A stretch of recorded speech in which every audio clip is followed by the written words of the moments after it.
Salam aleykum. Deməli, Nail Kərimlinin gömrük əməkdaşlarına verdiyi suala baxıram ki, bəs bu mallar hardan keçirilir? Onu heç gömrük işçiləri də yaxşı bilmir hardan keçirilir, amma bilənləri də var hardan keçirilir. Əziz gömrük işçiləri, ölkəyə keçirilən qaçaqmalçılıqdır, narkotikdir, psixotropik dərmanlardır. Bilmədiyiniz uşaq oyuncaqlarının içindədir, küllü miqdarda yüklüyürlər. Bilirsiniz, ötürürsünüz, hamısını yoxlayanmırsınız. Onların içində keçir.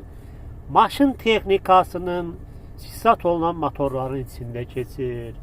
Futbol topları ki var, müəyyən bilinməyən, onların içində keçir.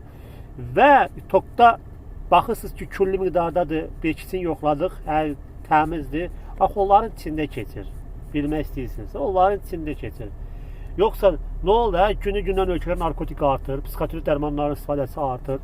Deməli, bu yollarla keçir. Deməli, nəzarət ölübdür, başdan soydudur. Həm öz ailəni düşünmürsən, həm məni düşünmürsən. İki dənə malı yoxlayırsan, ya Allah, sənə yaxşı ol, sən təmizsən. Elə olmur, qardaş.